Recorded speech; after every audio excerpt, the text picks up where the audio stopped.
একদা হযরত হাসান বসরি রাদিয়াল্লাহকে ঠান্ডা পানি পান করতে দেওয়া হলো, কিন্তু তিনি যখন পানির পাত্রটি হাতে নিলেন, হঠাৎ তার জ্ঞান হারানোর মতো অবস্থা হলো এবং হাত থেকে পাত্রটি পড়ে গেল।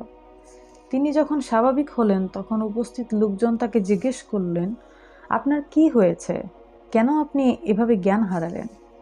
তিনি বললেন, আমার হঠাৎ জাহান্নামীদের সেই আকাঙ্ক্ষার কথা মনে পড়ে গেল, যখন তারা জান্নাতীদের উদ্দেশ্যে চিৎকার করে বলবে, আমাদের উপর সামান্য পানি ঢেলে দাও, অথবা আল্লাহ তোমাদের যে রিজিক দিয়েছেন তার থেকে কিছু আমাদের দাও। তখন জান্নাতীরা উত্তর দেবে, নিশ্চয়ই আল্লাহ এই উভয়টি কাফিরদের জন্য হারাম করে দিয়েছেন। প্রিয় পাঠক, দুনিয়ার যে কোনো মুহূর্তে পরকালের কথা স্মরণ করা এবং জাহান্নামের ভয়াবহতা থেকে বাঁচার জন্য সর্বদা সচেষ্ট থাকা উচিত। এক গ্লাস ঠান্ডা পানি আমাদের কাছে খুব সাধারণ মনে হলেও হাসরের ময়দানে বা জাহান্নামীদের কাছে এটি হবে পৃথিবীর সব সম্পদের চেয়ে মূল্যবান। হযরত হাসান বসরি রাদিয়াল্লাহর মতো বড় বুজুর্গ ব্যক্তিরাও আল্লাহর ভয়ে তটস্থ থাকতেন।